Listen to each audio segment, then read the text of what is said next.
Praise the Lord, everybody. Praise the Lord. It is midweek motivation time. I am here, A. Byron Coleman III, pastor of Fifth Street Baptist Church. To my members, to our friends, to those that watch us, not only from the great city of Oklahoma City, but those who watch us from across this country, we're grateful to God to have you all watching us on tonight. Listen, we've got a power-packed night ahead of us this evening. Man, if ever there's a night that you need to press that share button, press the share button, like it and share. We have some of the best, the brightest, the most involved, engaging people from our own city of Oklahoma City joining us tonight. So listen, as you come on, I need you to do one thing. I need you to like and share immediately. Somebody in your family, somebody on your block, in your neighborhood, your family or your friends need to know, be a part of this conversation. So please, those of you who are watching, go ahead and click on and say, hey, I'm here. You know, I'm ready to go. Let's engage in this conversation. The next 6 days are crucial, not only to us locally, nationally, but also locally. And so I'm grateful to have our guests with us tonight. We're going to let them in. And they're going to come in, and then we'll start our program. Go ahead and Dr. Sherry, let them in. Hello, Pastor. All right. Hey, Miss Andrews. Hi, everybody. Hey, Senator Munson, Joshua Harris, and Jakia Harrison. All right. Listen, I'm excited to have you all. Instead of me introducing you all, I want to make sure. Let me say to you why I did this. When I this morning, I got a text message from one of my members who was standing in line at some 8 whatever in the morning, how early it was. And they started to ask me series of questions regarding the ballot. They were in line waiting to vote. And I said, pause. I said, I know what I can do. I'm a small fish in a big pond, but I know some folk that I can call. I called one person, they recommended another person, then they recommended another person. So I said, okay, great. Let me put this together. So I am grateful to have all of you as a way of introduction to help our community be knowledgeable, whether they're voting by mail or whether they're going to the ballot box early voting or they're voting the day of the election. We want them to be empowered with knowledge to know who they're voting for, what they're voting for, what is the process, what is their plan to go and vote. So before we engage in this conversation, can I have everyone introduce themselves, starting with you, Miss Andrews? Would you please introduce yourself and what is you do? Absolutely. My name is Alicia Andrews, and I'm the chair of the Oklahoma Democratic Party. And I just need to clear things up. I don't live in Oklahoma City. I'm in Tulsa. Yes. Okay, good. We love Tulsa too. Senator Munson. Hi, everybody. I'm Angela Munson. I do live in Oklahoma City, right down from the county election board. And cars were parked all the way down on my street pretty much all day today. I work as Outreach and Legislative Director at Oklahoma Policy Institute, which is actually based in Tulsa. Wow. Okay. Jakia.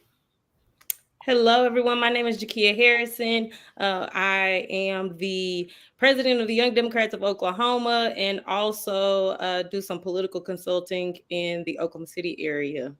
Wow. Wonderful. Joshua. What's going on, everybody? Joshua Harris Till. I do a lot of stuff sometimes, and right now I'm not in Oklahoma City. I'm in Nebraska, but I live in Oklahoma City, and I can't wait to get back. Out here working for the campaign, trying to get this first Black woman elected. Wonderful. Absolutely awesome. First of all, thank you all. I am privileged to be able to engage in this conversation with you all. So let me just dive right into it so we can start it. There is everyone has focused on the federal election, the national election. But what has been overlooked, I think, in this particular city and state is the local election.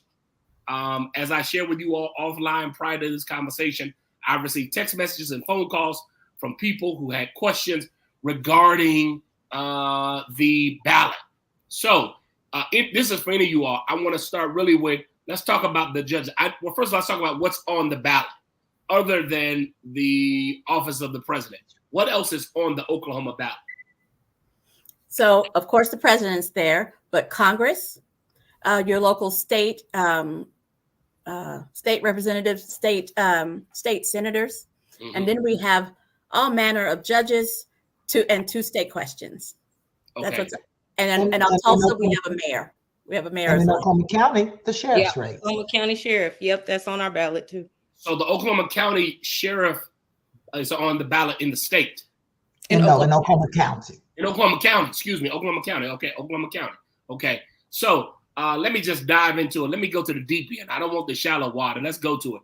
No, I'm going to be honest with all of you. 90% of the people, I believe, don't know who the judges are. 95. They don't know. I'm being serious. We got a mailer to our house, and the mailer said, "Get rid of the liberal woke judges." Dr. Sherry said, "Okay, pause." This is the first mailer we've ever received in this manner regarding the judges. So let me ask Senator Munson, talk to me about them judges, and then Ms. Andrews, you can follow up, and of course you can get. So the judges that are on the ballot are on what we call a retention ballot. So people, for these judges, it's not to vote them against someone else. It's to retain them, keep them in their positions or not. So you can vote yes to keep them and no not. The ones that have gotten the most attention are these 3 Supreme Court judges that they will tell you were appointed by Democrat governors, which is true. But the whole process of appointing a judge comes through what we call a judicial nominating committee, and they submit names. Now, these are the 3 guys that have been, in my opinion, very supportive of the kinds of things that help average, everyday working Oklahomans. They support public education.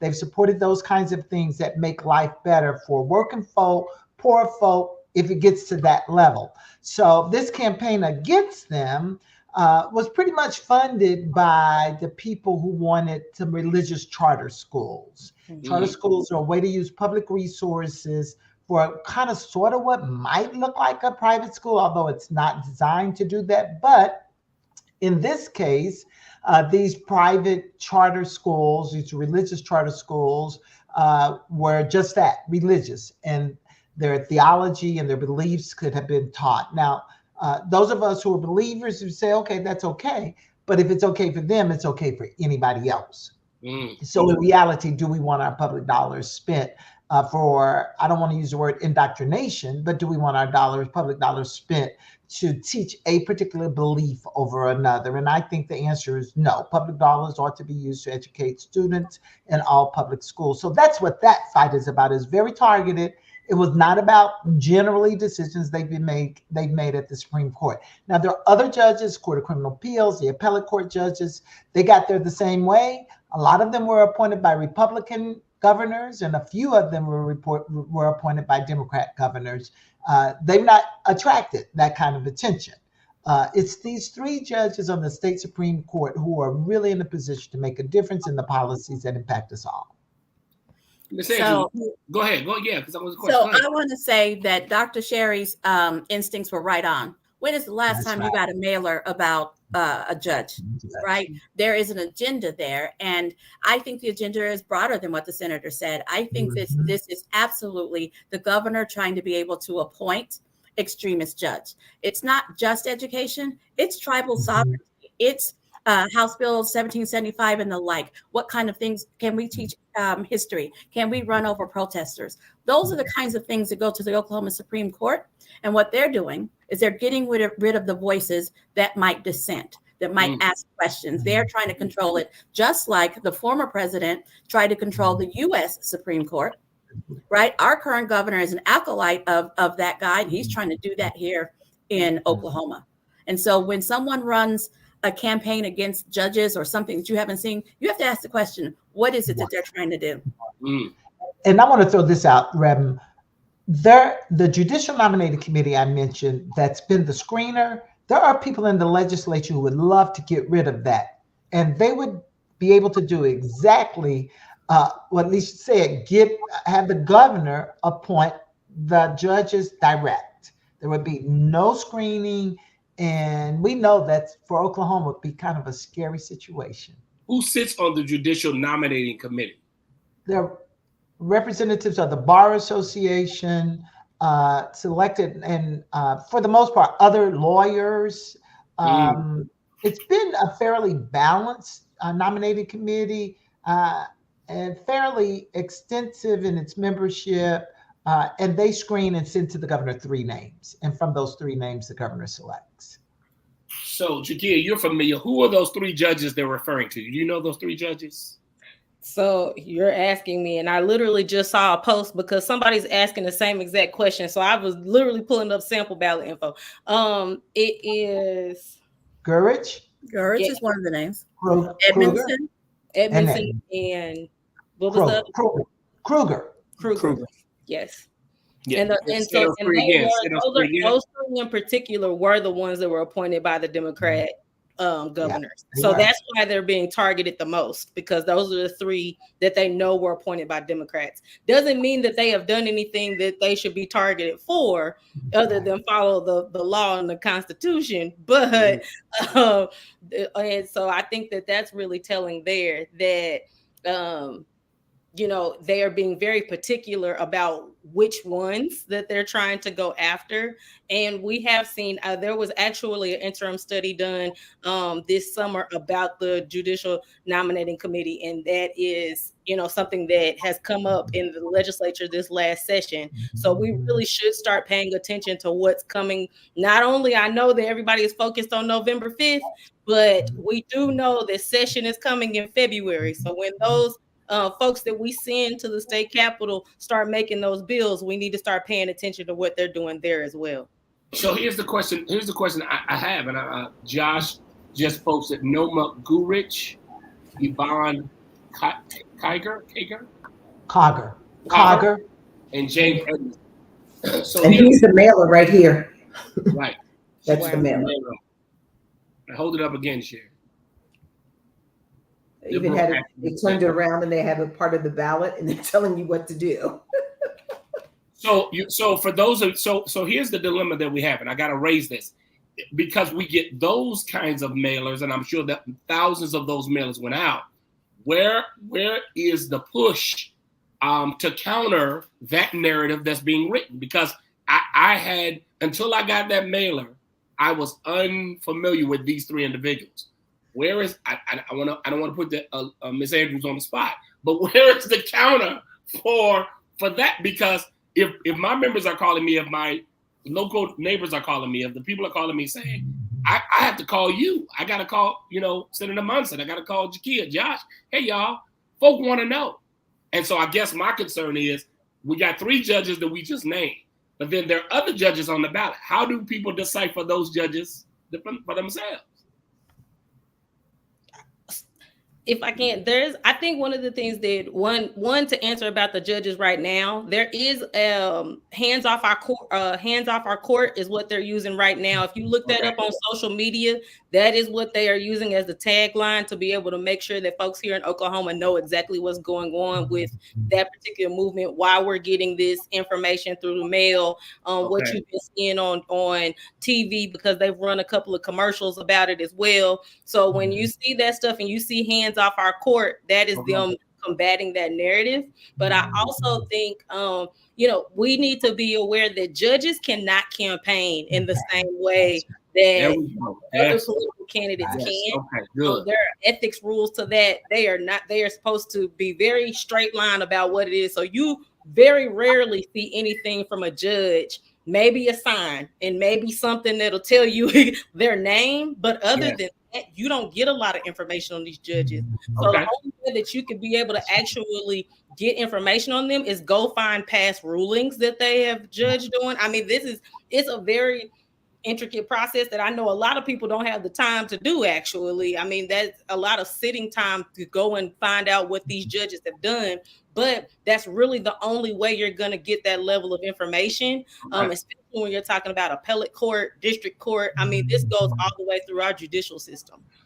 Okay. And judges are supposed to be nonpartisan. I want to put that out there as well. It's supposed to be nonpartisan. So the Democratic Party isn't out there campaigning for retention or for ousting. I don't know what the other word is for ousting judges. They're well funded. They have an agenda. And so no, we didn't pay for any mail or any postcards or any of that kind of stuff. They're supposed to be nonpartisan, but there is a group that is paying, but they got caught flat-footed, and so they're a little bit behind. Wow. I would also just add, what they are using to attack these judges is who nominated them, who appointed them to these positions. So if you want to, you can use that same methodology for the other judges on the ballot. I have a form. I don't know if we can put it here, but I have the ballot and I have who appointed each and every one of those folks. That tells you exactly who and how you feel about that person can be how you feel about who you want to vote for. But realistically speaking, doing the research, understanding how they rule, understanding whether or not they uphold the Constitution should be the standard in which we're using. That's right. And are these term limit judges or are these life appointments?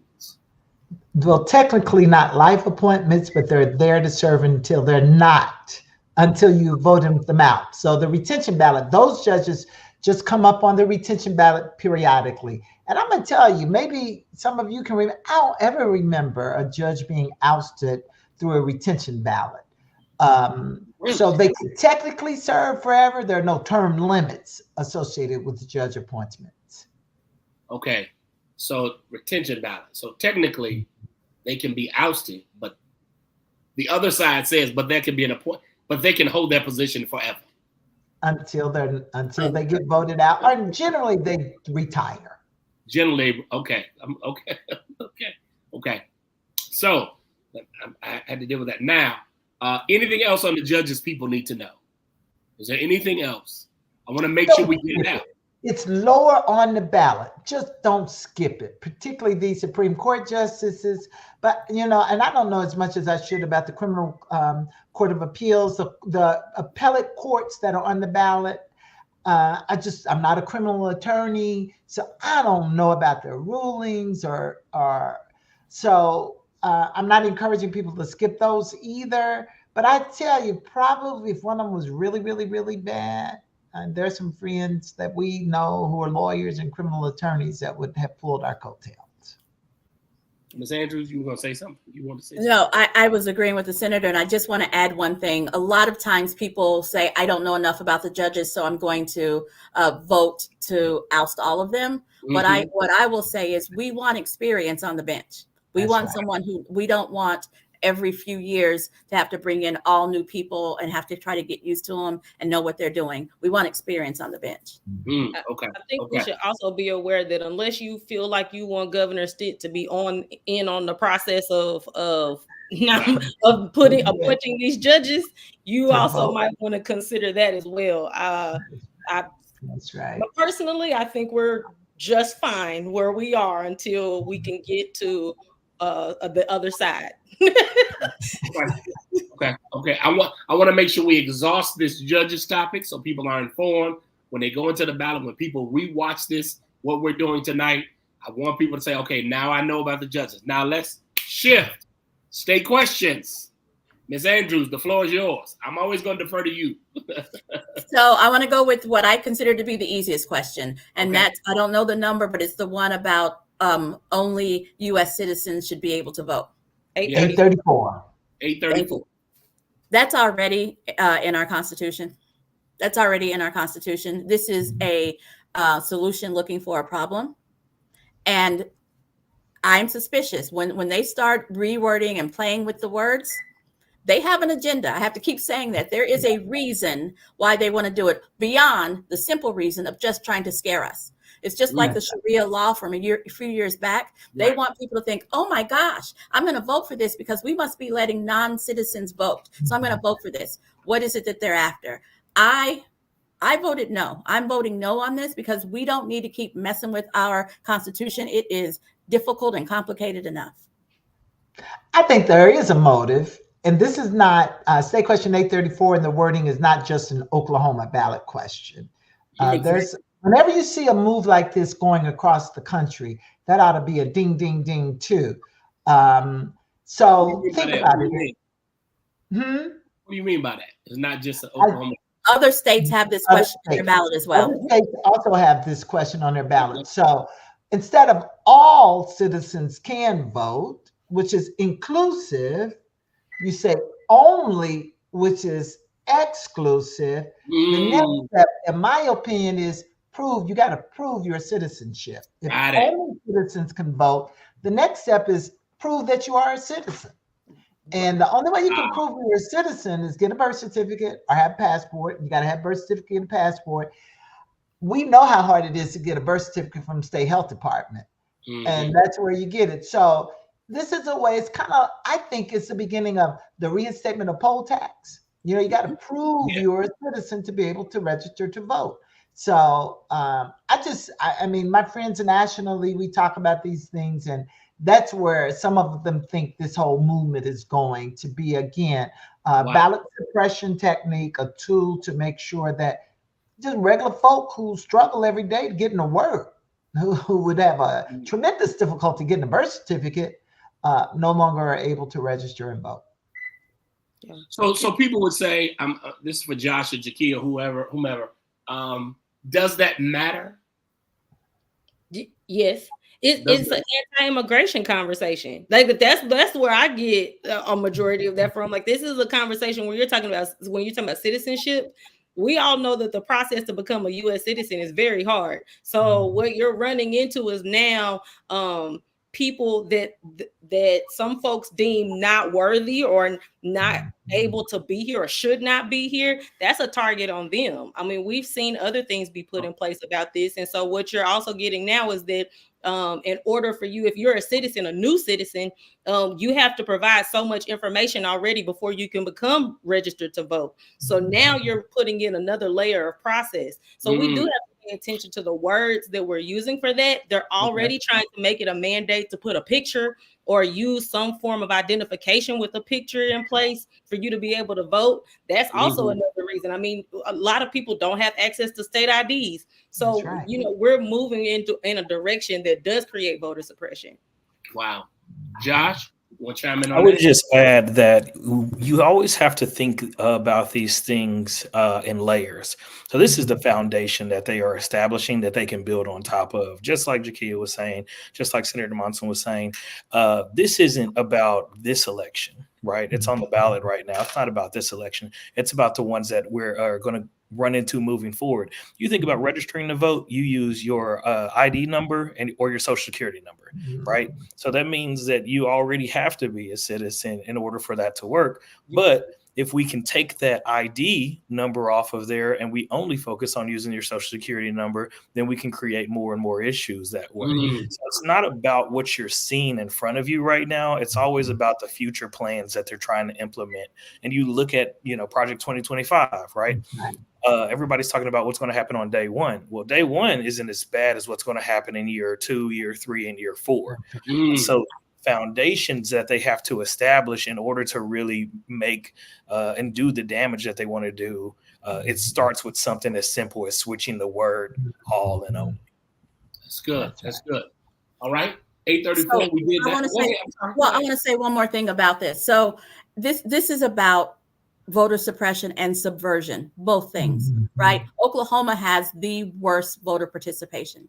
Yeah. And so it's absolutely an immigration conversation, and it is a conversation about excluding people down the line, but it's also about excluding folks who have difficulty getting ID. Folks, I wasn't born here, so I got to right away and wait and hope that I get a birth certificate if I lose my birth certificate. It's also about limiting who can vote. States that have the best voter participation, they remove all the barriers. They don't have all of these extra steps to vote. Oklahoma has all these extra steps, and it is absolutely, as the senator said, it's a poll tax. They are limiting who can participate by adding one more barrier and one more barrier. And so if they get this one passed, it opens it up for the next barrier, as Josh and Jakia said. Wow. I heard somebody say that once, and even really quickly, and even still on that, we are actually getting more and more progressive voters into this state who are actually showing up. And so the power that they're able to control is starting to dwindle. They're starting to have those returns. We're about to have a Democratic mayor in Tulsa. Now, that's a nonpartisan position, a nonpartisan race, but the reality of it is 2 Democrats are running. And so we're about to have a Democratic mayor in Tulsa right now. We have what some people, especially on the Republican side, consider a way too progressive mayor in Oklahoma City right now. So when you're seeing these trends and you're seeing these moves, and the mayor will tell you himself, he's probably one of the last Republican mayors that'll get elected in Oklahoma City, because that messaging, those policies, that's not what the majority of Oklahomans are feeling. And so as we increase voter participation, we see a lot of these people lose their positions, and we see a lot of that party lose the power that they currently have. That's right. Okay. I said they count like we count. And Jakia said it when the immigration issue, demographics in this country are changing, and they're changing relatively quickly. They look at that Project 2025. So if you have the power concedes nothing without a demand, never did, never will. People who have power don't readily give it up. So they'll use any play in the book to keep that power. Wow. Okay. All right. 8:34 done. 8:35. Let's go. 8:33. 833. This one is a little bit difficult. This one is about certain neighborhoods or communities being able to decide that they want improvements in their neighborhoods or communities. And as long as 100% of the people in that little community decide that that's what they want, they can have it. But what they do is they have to pay for it, and it raises their taxes. But they're part of a greater community. They're part of a greater community. And so if folks outside of that direct community, but part of that greater taxable community, decides that they want something, the people who have already raised their own taxes can say, you know what, I don't want that addition to my taxes, and vote down stuff like roads that everybody use and bridges that everybody uses. And so I'm not a fan of this. I think that there's a different way to get it.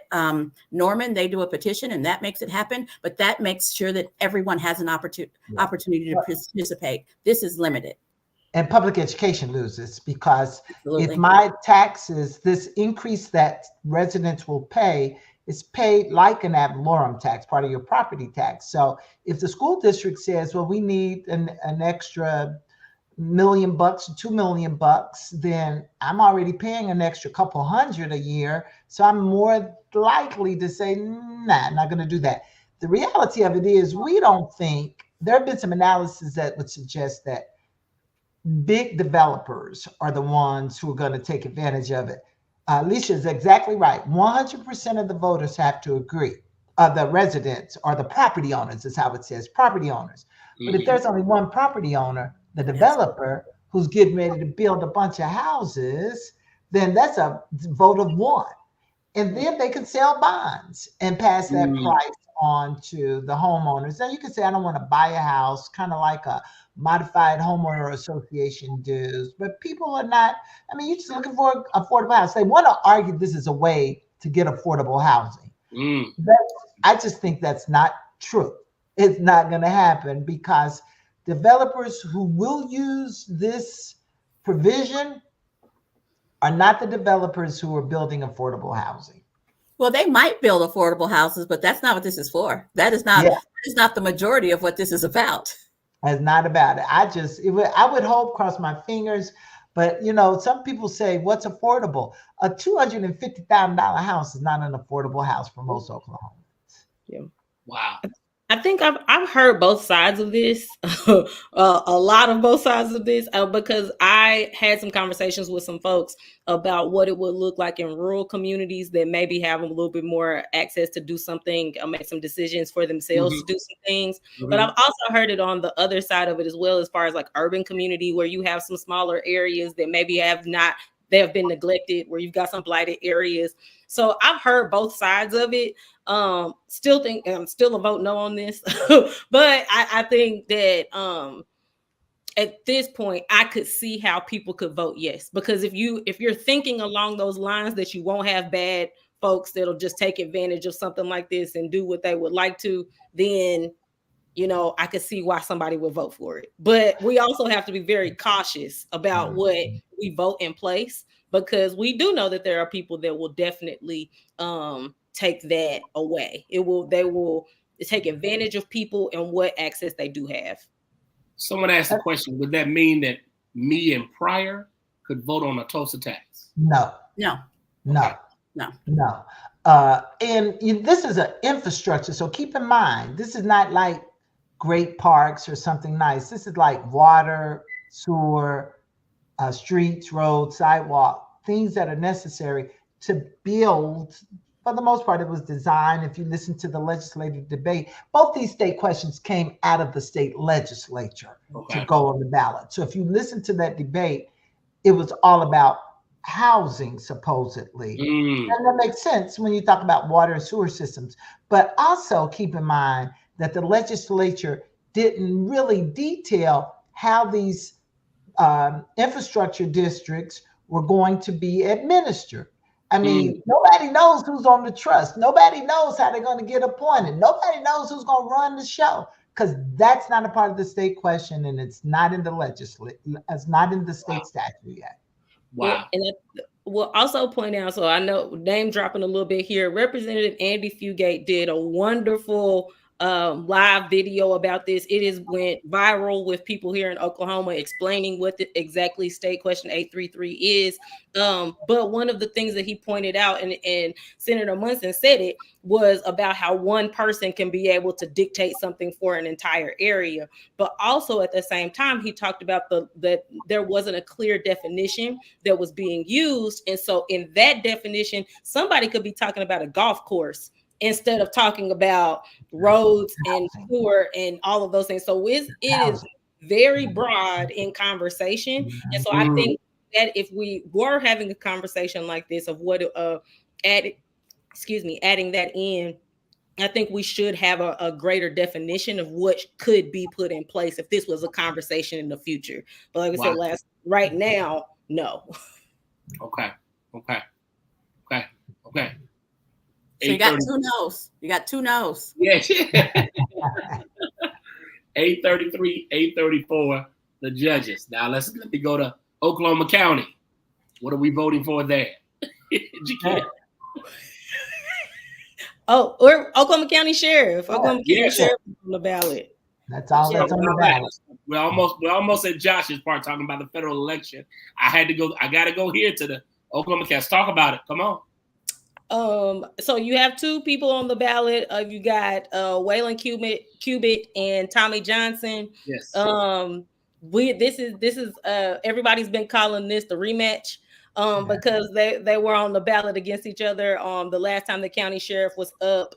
I think that everybody should do their due diligence of what Tommy Johnson has done in the last 4 years, but also comparatively what Waylon Cubitt has done, considering that he also has been very active. He is currently the OKCPS public safety person. So basically he's making sure our kids are safe in our OKCPS school system. I'm gonna say it. I don't know if anybody else will say it on here. I'm voting for Waylon. I think he has more experience. I think that he has really shown himself in the community. When I am concerned about what is going to happen with Black and brown people, I feel more comfortable with Waylon Cubitt than I do with Tommy Johnson. That's my perspective on it. I know others may have one, but that's my thought process. So, and as well, I mean, he's the Democrat on the ballot, so I know that Madam Chair is gonna. So Madam Chair is gonna say vote for Waylon Cubitt. Yes, I've had conversations with him. I know him. He. When you said look up what the current sheriff has done, I was waiting for a list of things he's done because I don't know that he's done anything. Wow. That's where I'm gonna go with that. But I'm gonna sit back over here in Tulsa and let the senator speak. No comment. Look, you don't gotta have a comment because I got a comment. So I'm voting. Come on, Josh, comment. So I'm voting for Waylon. Here's the dynamic that I really break down between these two. Both of them law enforcement officers, both of them police backgrounds, right? But Tommy Johnson is a cop, and that's all he wants to be. Waylon Cubitt actually wants to engage with the community. He wants to lead us in a better direction. He wants to tackle the issues that we're facing with policing. He wants to tackle the issues that we're having with the jail. Like that position is so much bigger than just you being a police officer. And so Tommy Johnson as a cop, he's probably great. He's, I have no issue with him being a police officer. He can always be a police officer for as long as he wants to be a police officer. But if I need somebody with the leadership skills, with the community engagement relations, with the attention and dedication to actually moving us forward, then that's going to be me picking Waylon Cubitt every time over the two of them. And all I want to say about that, I'm sorry, Jakia, go ahead. Well, I was getting ready to say, I think that Josh brought up a good point about what has currently happened as far as the sheriff. So the sheriff just does sit on the jail trust. Right. And every time that we have had a conversation about the county jail, Tommy Johnson has currently said he doesn't have a whole lot to say, or there's no input or anything that he should put into that. And I think that's concerning to me. If you get a vote on that jail trust, that means you should have an opinion, and you should be able to tell us as an elected official exactly what it is that you're getting ready to do, because we voted for a new jail and we're getting ready to put millions of dollars into that, hundreds of millions of dollars into that, closer to $1 billion for that. And so that means that he needs to be able to tell us exactly what it is that he is for and against in those votes. And I'm just going to say that there are three very astute people on this call who just gave their opinion. Let me just say that. And you know what? People, it's hard to find information out on candidates. I'm just going to say, don't believe a whole bunch of this negativity that you see that comes out. For those who get a chance to watch, I mean, you've got a couple of people who know these candidates well, who've worked with them. So do a little homework. I mean, we don't have a lot of time between now and Tuesday, and people are voting now, but just do a little homework and don't believe everything that you hear or see. Okay. Right. 2 things left. Folks. Now, Reverend, you can believe these 3 people. You can believe what they said. Yes. Let me clarify that. We'll clarify that. Let me ask this question, and then I'll go to I think that's it for the ballot, except for the federal election. I'll get to that in a second. Explain the difference between voting straight ticket or checking off each person. Got to answer that. Break that down, please. Okay. So the last thing that the senator said, that's what we need to take into account, right? You need to know who you're voting for. Do not color the cheat box. Go down and vote for each person, one by one. Vote for because voting that party, a lot of people think coloring in that party, they're done. Well, they're skipping the judges if they do that. They're skipping the state question if they're doing that. Wow. And that doesn't even cover the sheriff or the mayor in Tulsa. So go down one by one. And most people who are on your ballot, except for the judges, and that's a little bit difficult, but most people and the state questions all have websites. So you just take a little time, print out your little sample ballot, and do your research and go one by one. I am absolutely against the straight party ballot. I think that it disengages voters, right? They don't feel like they have to know. You don't know who you're voting for all the time. I think you need to know who you're voting for. That's right. Anybody else? Come on. Yeah, I definitely. So today I actually got to send some text messages into Tulsa. And I was talking to, although I was sending them as a young Democrat, president of the Young Democrats, I was engaging everybody. So it could have been an independent, libertarian, Republican. It didn't matter. I'm talking to everybody between the ages of 18 and 35. The number of times that somebody texted me back and said, "Oh, I'm a Republican." I don't care. I am texting you anyway because you need to get out and vote, especially because they have mayor on the ballot. At this point in time, you have something that you need to know that is nonpartisan. And so why are you not paying attention to what's going on in this election? And I'm encouraging you to vote for a particular person. But why have you not even looked at this? Just because you're a Republican and there's no longer a Republican in the race, what does that mean for you? And so you should have some say so. And so I think that's one of the major reasons why I have been telling people, don't check that box. Skip over that. I know it's real tempting to do, but go ahead and make sure you're marking in those boxes for yourself so that you know exactly who your vote is going towards. And I just want people to understand too, if you mark that box and vote all your Democrat candidates, and just so happens you want to vote for a Republican candidate, I could have said it the other way, it doesn't matter. that box won't count. So, you want to make sure what supersedes is your straight party box. So, Okay. it won't throw your ballot out. Your whole ballot won't get spoiled, but you can't mark that box and then start individually checking people. Mhm. Okay, got it. Okay, that's good. That's good information. I'm sure that many people may have done that in previous elections. So I know that's good information. Very good. All right. Let's get to the nitty gritty. Everybody's been waiting for this part of the conversation for the last 40 minutes. The federal election for the office of President of the United States. Now, put it back up. I said, put it back up. That's fine. That's fine. Represent. Listen, it should be a given. It should be a given, but it's not a given. It's not a given. We are in a crucial election for the office of president. I told Josh to post this conversation, entitle it "Freedom is on the Line." That's what I told him to post. Let's be clear. So I need you all kind of talk about. It's a lot of misinformation out there. There are so many discussions, panels. I watched the Black Men Summit last night on TV on BET. I got a chance to watch that. I want you all, this is your opportunity to really talk to the people about the necessity of voting.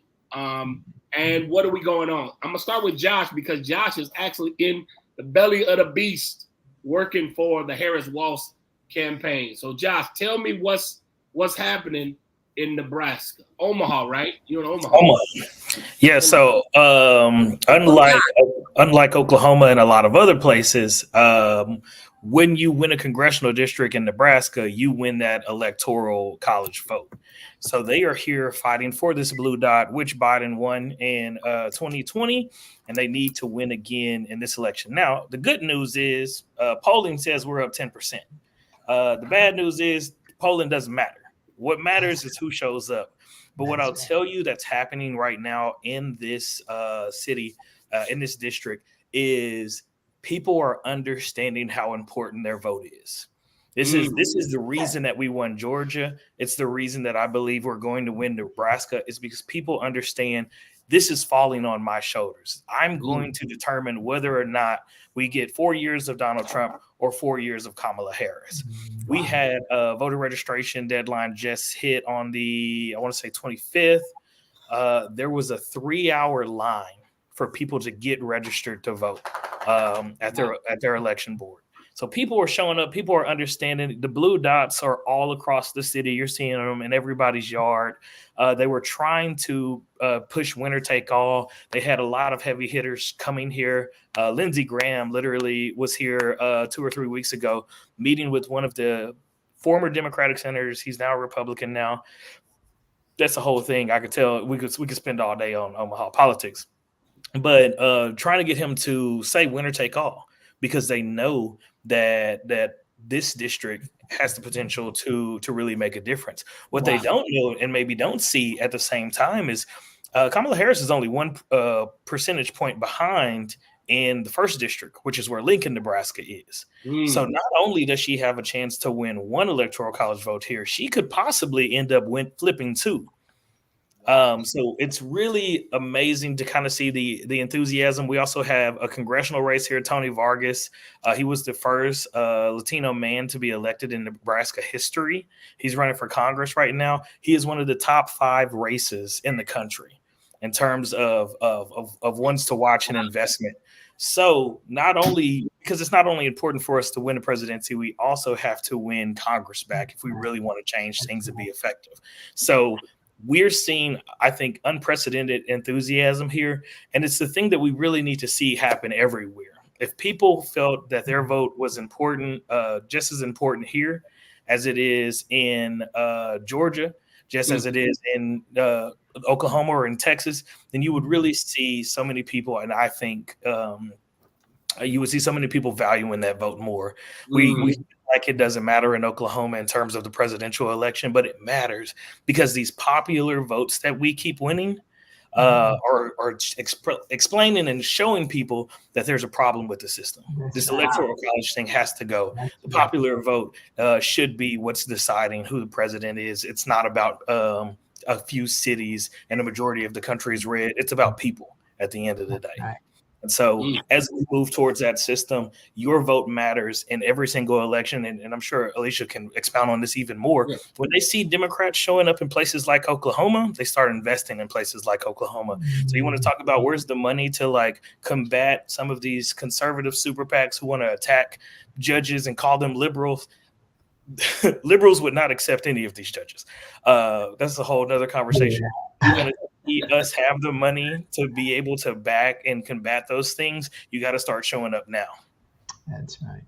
Oh, you took a little bit of my speech, and that is absolutely it. But I do have good news, and I do have a good feeling, and and that's because the enthusiasm in Oklahoma is unlike we've seen. It even feels more electric than Barack Obama. It's just those lines. I stood in those lines in 2008. And today, when I went to the polling places in Tulsa, and I went to both of them, and the lines were 2 and 3 hours long, and people were standing or wrapping around the building and all along the highway. People in Oklahoma are feeling it. I can't go to the Tulsa County Democratic Party office and think that my day is not going to be ruined, because I'm going to be there all day because people are there wanting to talk to me and ask me questions. I went by today to drop something off. I couldn't get in the building because there were so many people there. They are energized. Same thing with the office in Oklahoma City. It used to be super quiet and on my nerves, but now there are so many people there that we're having to staff up and have 4 volunteers in one shift there to handle all the traffic. So if that will translate to people actually going to the ballot, right? I'm hoping that our numbers in Oklahoma, we go from being number 50 in voter participation. We go from 55% of folks actually showing up to a respectable number. And that is how we get more money in our state to register some more voters, how we get more money in our state to educate more voters. But we have to show national that we care. That we care, and we do that by showing up at the ballot box. That's right. No, you can't. Go ahead. Well, I was gonna say, I'm gonna say something about the young folks. Young people are in the chat. We are doing the thing. I think what has been great to watch as someone that cares about this demographic. So 18 to 35 is usually when we say what we're talking about when we say young voters. They are doing the work. They're not just ready to vote, but they're actually the people that are out here making sure that the folks they want to see on the ballot win actually get across the finish line and win. I can't tell you how many of these college kids that I have had to wrangle back in and say, whoa. I know you're excited, but let's do this in decent and in order. But it's great to see them in action because they are so excited and they want to see these people win. And that includes Kamala Harris. I mean, they are really out here trying to make sure that their friends, their family are doing the right thing and voting. I know a lot of people have been taking especially young women have been taking the stance of, if you, my father being one of them, hey, if you are a dad, I need you to vote like you care about my rights and what is getting ready to happen to me if we have another 4 years of that guy with all the issues. So we have to take those things into consideration, and that means winning on a federal level for people that really are going to need to how do I say this? That are going to need all of the things that we have had to fight for a really long time. Yeah. And that includes healthcare. That includes, reproductive health care. That includes making sure that we have a right to vote. That means, the things that we talk about are extensive when we're talking about what we actually need to make sure that we are functioning day to day. And if we're not standing up for ourselves, what are we actually doing? So this is the moment where we actually get to do the work. And I think that that's all the way through. I know we skipped over the state house and the state senate, but that's just as important. I mean, we've got to send some folks there that are going to be able to fight for us. And so we need to be able to make sure congressional level, state level, everything top to bottom, make sure that there are people that are working for us. That's right. Hold people accountable. And the first level of holding people accountable is, voting for, to put them in or to not put them in. It is just amazing to me how many people will say it doesn't matter. Still will say it doesn't matter if I vote or not. They're going to do what they want to do. Well, with that kind of attitude, it really doesn't matter. And I used to always say people get what they deserve in terms of elected officials. That's pretty tacky to say that, excuse me, Alicia. But if you sit on the sidelines and don't participate, you're going to get what you deserve because you didn't participate in the process. So now, Jakia, thank you for that level of energy, because now is the time to really, that one little simple thing of casting a ballot. We're not asking you, she's calling and texting and knocking on doors. Josh is doing that. That's not what we're at. We're not asking people to say hit the street beat. Now maybe they can come get a Harris Waltz sign from someplace, but just go vote. Just as simple as going to vote. And I'm gonna tell you, I still think, when I think about the majority of the people in Oklahoma do not vote, the majority of eligible voters do not go. What would happen? What would this state look like if people did? If the majority of people who could vote actually voted? Would we still be a red state or no? So the power of people unified. Just get up off your, get out your house, go down the street. Hell, if you got to wait in line 2 or 3 hours, what about those people? And we say it is not cliche, who literally had to die for this right. Come on, guys. And these young brothers, I'm going to say this about one of the candidates. Believe what they say. Believe what they say. Listen to what the Republican candidate says. Look at his track record. Look at his history. Look at the Democrat candidate. Birds of a feather flock together. If you watched the rally the other night, and horrible things said about people. Golly gee, guys, do not be fooled into thinking that Mr. Trump is so concerned about your economic well-being. He absolutely does not care. He absolutely does not care. Can we just go ahead and say it? That he did not give you a stimulus check. I just want to put that to rest. He did not. Donald Trump did not give you a stimulus check. Congress did. Was that a Democratic Congress? I'm just checking. Democratic Congress gave you a check. And Donald Trump delayed it because he wanted to put his name on the check. That's right. While you worried about your rent, while you worried about your food, he was worried about trying to get his name on that check. That is real talk. So one of the things the senator said is one of the things that makes my heart flutter. When you say you get the government that you deserve, my problem is that we get the government that regular voters deserve. I agree. When people don't show up, we have to live with those consequences. We all have to live with those consequences. That's right. So that's why we all have to work together. This is, a representative democracy, and that's what we live in, doesn't work unless people vote. People, it will not work. We will end up with a different kind of government if people sit on the sidelines, and it's not the kind of government we want. But it is the kind of government that at least one of the candidates wants. Well, that's absolutely right. Jakia was saying, that our right to vote and our reproductive rights are on the ballot. Oklahoma Democrats believe in affordable access to health care, education, and economic opportunity. We have one candidate who talks about healthcare, education, economic opportunity, and has a detailed plan on her website. And then we have another guy who's talking about who he's mad at and who he doesn't like and what country he wants to flatten and what dictator he wants to be a part of. And those are real things because reproductive justice is on the ballot, right? The right to vote, the very right to vote is on the ballot. Just education is on the ballot. Project 2025 says they're going to get rid of the U.S. Department of Education. That's right. That's a big deal. People don't realize that the U.S. Department of Education actually sends education dollars to every state. How are we going to fund our education? They don't want us to fund public education on the ballot. And we have to understand that almost every aspect of your life is on the ballot, and folks have to show up. Wow. I do think your vote counts in Oklahoma. I think that's really where we need to go with that, because it counts more in Oklahoma because you're voting for 4 people. Exactly. And at this point, people, so data numbers and things, I know that makes all of us, that we talk all that language just on this call, but that Biden was not that far from winning Oklahoma County.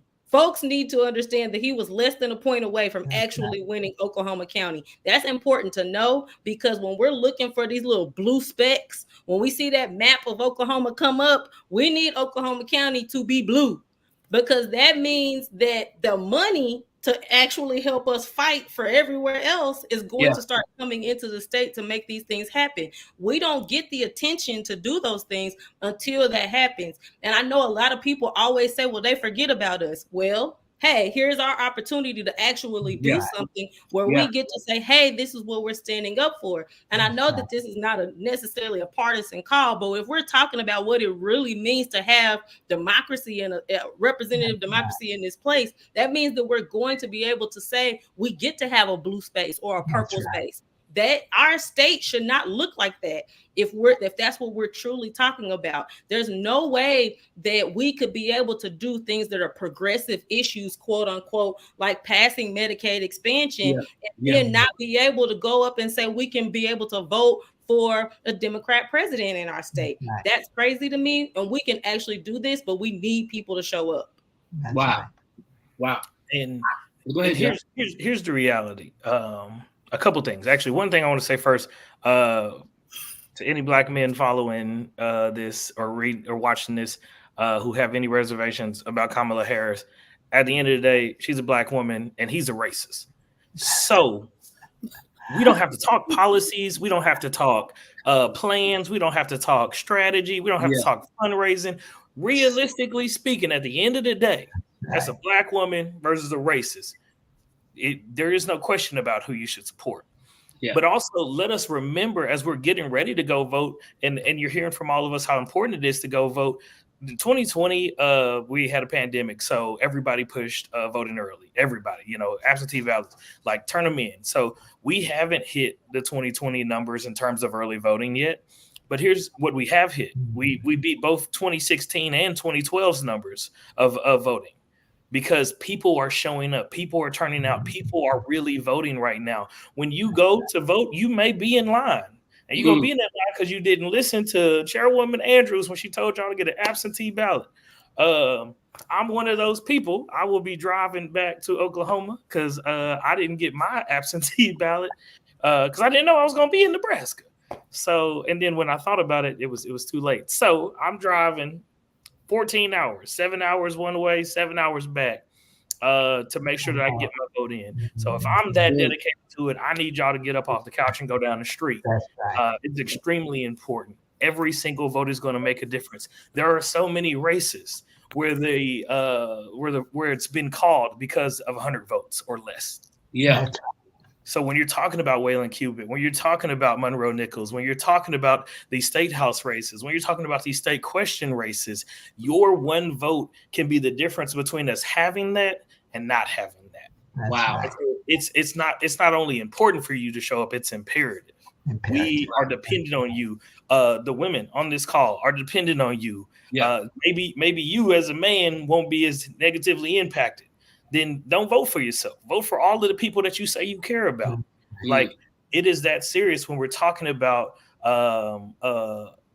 what America we want to live in. Michelle Obama said it really well. Like, women are going to have to pay for your anger if you decide to be mad at Kamala. Right? Realistically speaking, you don't know Kamala. You don't know Trump. You ain't never met a president in your life. Most of y'all. So quit trying to have this unjustified, sanctimonious sort of approach in this election and actually do what's right for America. Look at Oklahoma. Look at what Republican supermajority gives you. Is this state better because of a Republican supermajority? That's right. If your answer is yes, I have so many more questions. But look at what Trump did in his 4 years as president, right? Did this country get better? He had Obama's economy and fumbled it. Right. Realistically speaking, Biden has had record-breaking growth. The results are right in front of you. That's right. That's right. You can make a good decision or you can make a poor decision. I'm telling you, I'm imploring you, I'm asking you, if nobody has asked you yet, if you've been able to avoid every single political person you know in your life, I'm asking you to show up and vote. Someone just put up, thank you, Josh, put that Sister Dilla's comment up. I want you all to see this, and this is how I'll end. Sister Dilla's comment up, Sherry. I'm taking my 98-year-old mother out to vote.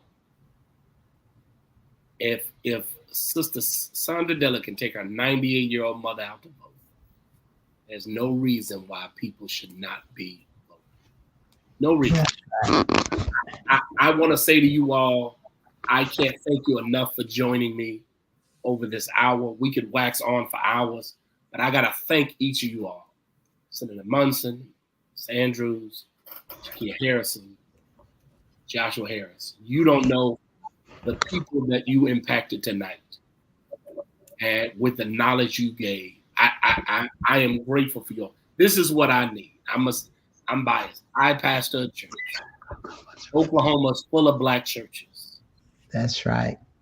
Some, sadly enough, some of the there are a lot of Black religious folk in the state of Oklahoma that do not participate in the political process. They don't.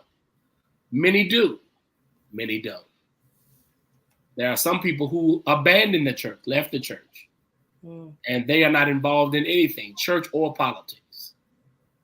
This is one vehicle, one way for me to try to reach both of those groups. There are people that watch us that are members of our church, there are people who watch us that are not members. There are people that go to church, people that don't go to church. I want you all to know that what you shared tonight was empowering and uplifting. And hear me, I got to make this clear. I need y'all to do this again with me. And go ahead. I'm here. My webcam apparently just went out. I guess it was overworked by all of this energy in the room. That's right. But I'm listening, and thank you, Reverend. Thank you for what you're doing. I love these three people who are on this call with me. They're great advocates, and I always feel like the world is going to be in good hands because I'm old and getting ready to retire at some point soon. Can I get a commitment from you all to come back and do this again with us?